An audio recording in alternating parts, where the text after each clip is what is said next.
While Rome and Carthage tore each other apart for control of the known world, a third power quietly rose from the deserts of North Africa. At its head was a man who began as a pawn, betrayed by allies, stripped of his throne, and even robbed of his bride. Yet, by the time he died, he had united his fractured people, crushed his rivals, and built a kingdom that Rome itself depended on. This is the story of Masinissa, the Berber king who outlasted Hannibal, outmaneuvered Carthage, and outsmarted Rome. Masinissa was born around 238 BCE in a North Africa divided between rival tribes. His people, the Masili, lived in the east, while their rivals, the Masacili, dominated the west under their king, Syphax. Both tribes were famed for their fast cavalry, horsemen so deadly that Rome and Carthage competed to recruit them. Masinissa's father, King Gala, allied with Carthage. To secure that bond, the young prince was raised in Carthage itself. There, he absorbed Punic language, politics, and military tactics. He was less a guest than a hostage, but he learned how Carthage worked and where it was weak. By 17, he was already commanding armies. His first campaign was against Syphax, who had sided with Rome. Masinissa crushed him, proving his skill as a commander and earning Carthage's trust. Soon, he was sent to Spain to fight Rome in the Second Punic War.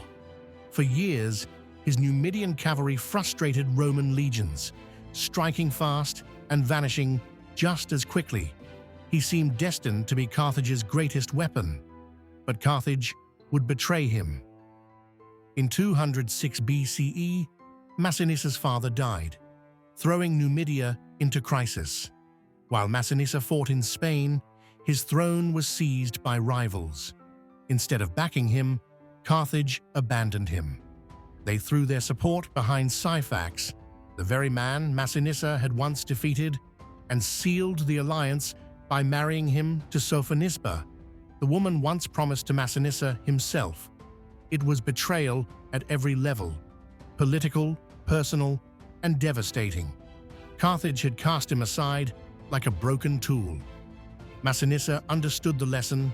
If he wanted survival and power, he needed a new ally. That ally was none other than his enemy, Scipio Africanus, the rising Roman general. Their partnership was born of respect. Scipio had once released Masinissa's nephew without ransom, a gesture not forgotten. Now Masinissa, stripped of his throne but still commanding loyal cavalry, offered Scipio what Rome needed most, the best horseman in the world. In return, Scipio promised him legitimacy and the chance to unite Numidia under one crown. It was a gamble, but it was Masinissa's masterstroke. The decisive moment came in 202 BCE on the plains of Zama. Hannibal had returned to Africa with an army of veterans and war elephants, ready for one last battle against Rome. Scipio's legions stood ready, but he knew victory depended on the flanks. For years, Hannibal's cavalry, Numidian horsemen, had been his secret weapon. But now, those same horsemen belonged to Masinissa. As elephants thundered forward, Scipio's formations opened into lanes, funneling them harmlessly through. The infantry locked into brutal combat.